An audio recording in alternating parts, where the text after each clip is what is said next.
Okuşlar. Sanmazsızlar. Al balalar. Şartlık şengel kurulalı. Günümüzde kötülük için. Sorumuzdan. Bir şengel kuramız ya. Ben bir-birimizge жақсы тілектерімізді айтайықшы. Білімді бұл. Сабағында беске оқыған. Сабақ беске оқыған. Мен бұл әдет болады. Бақытты боламыз. Жарайсыздар. Ал.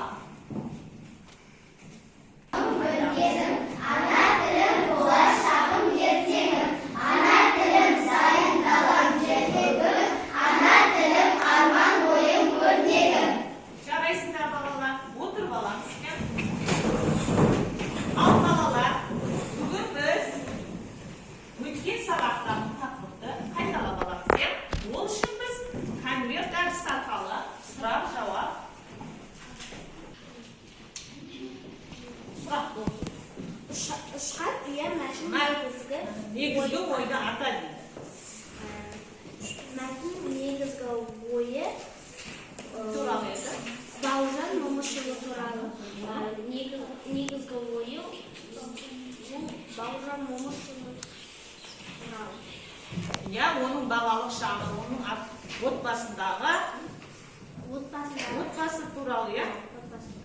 Отбасындағы тәрбие. Ал екінші топтан енді Аружан шығады.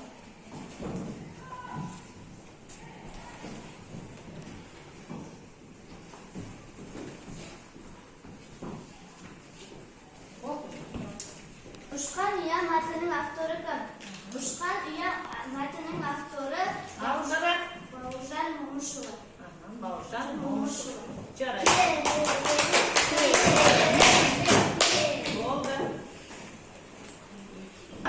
Бүгінгі жаңа тақырыбымыз ана тілім, дана тілім. Оның мақсаты шығарманың тақырыбы және негізгі ойды анықтау. Балалар, қазір біз осы тақырыпты ашу үшін, жаңа тақырыпты ашу үшін әрбір топқа мен бір өлеңнен осы өлеңді қорғып айтамыз, сосын осыдағы өлеңді оқып, негізгі ойды анықтайсыңдар. Қай бастап?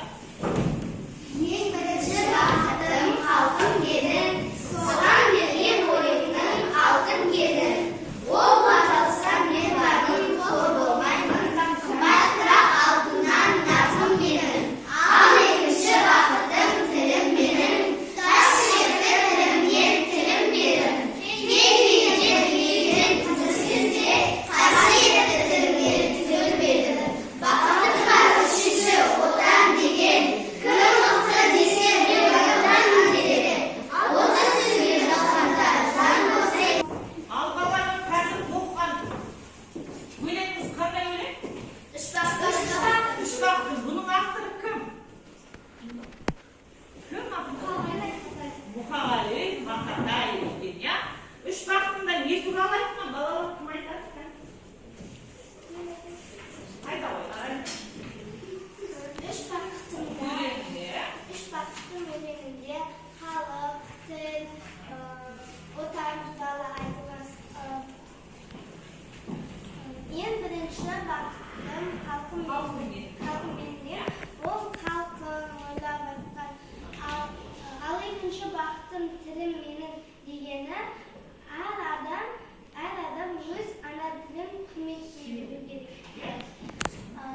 Бақытым үшінші отан деген, ол отанда ыстық, отансыз адам Ормансыз бұлбұл деген, я?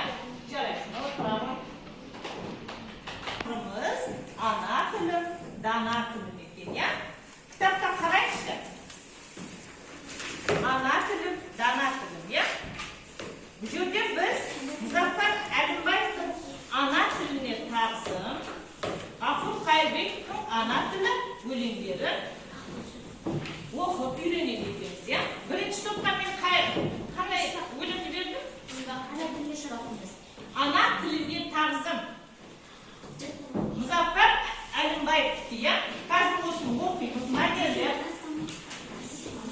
Al 70 topқа қайырын береді? Авторы кім еді? Ғафур Қайырбеков ана тілін өлеңін оқып алыңдар, мәнерлер оқыңыз. Ал біріншіде оқыдыңдар ма? Енді барлығымыз бірге бірінші топ айтады, ана тіліне тағзым айтамыз. Баста. Ана тілі біздің туған анамыз, анамыздай сыйлап бағып қағамыз. Ана тілін бағаласа қалай біз, өзімізде сондай болмақ бағамыз. Ана тілін кім аялай білмесе, анасынан безген ол деп қарамыз. Жарайсыңдар, жарайсыңдар. Ал екінші топ. Ғафур Қайырбековтың ана тілін біледі. Бат қазақтың туған көлі өзені, тау қиясы жалпақ жаздық кезеңі.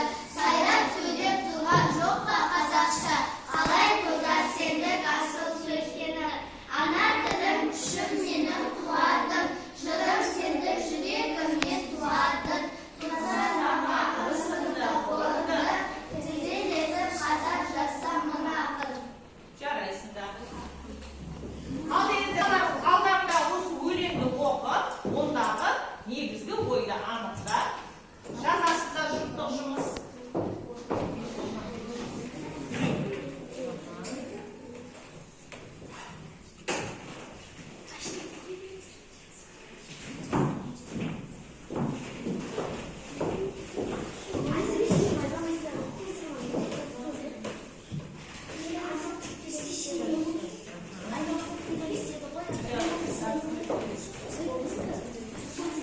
Ал балалар қай топ? Орындар қолды. Ал бірінші топ. Топқа шыға ғой, жасайық.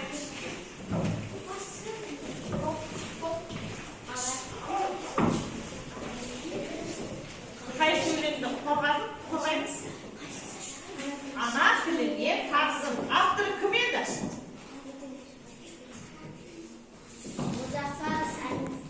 Мұзафар Әлімбаев екен, я? Ал, өлең не туралы одағы негізгі ойды анықтап айтамыз. Өлеңде ана тілі жайлы айтылған. Әр адам өз ана тілін құрмет тұтуы қажет. Тағы да? Анамызды бағалайық, ана тілін сыйлау, анамызды бағу. Ана тілі біздің туған анамыз. Біз тілімізді ана тіліне теңеу. Ана тіліге теңе батыр, я? Бұл өлеңде өз ана тіліміз туралы айтылған. Жарайсың.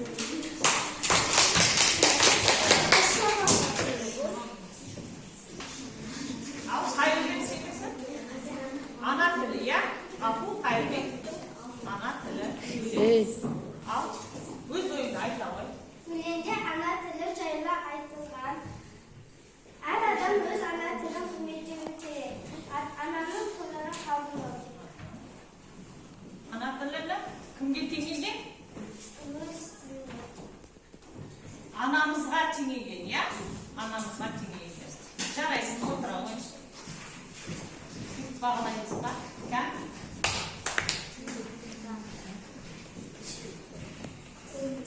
Жарайсыңдар балалар.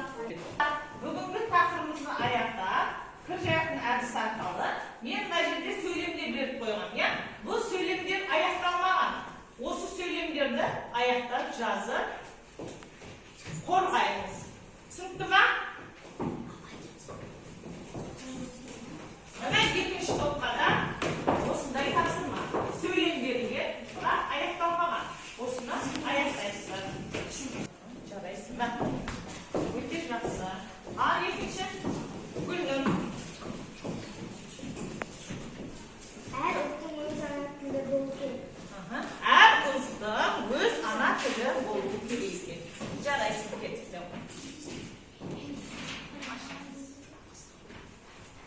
Ой, жарайсың, отырамыз.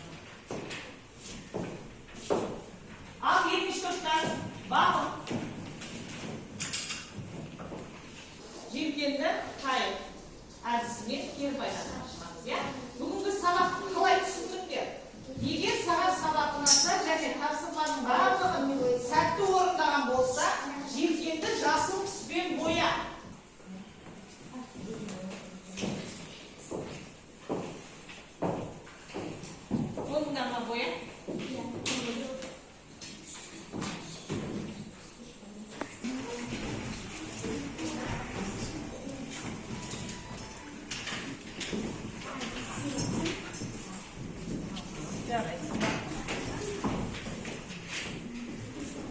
Al 70 ton.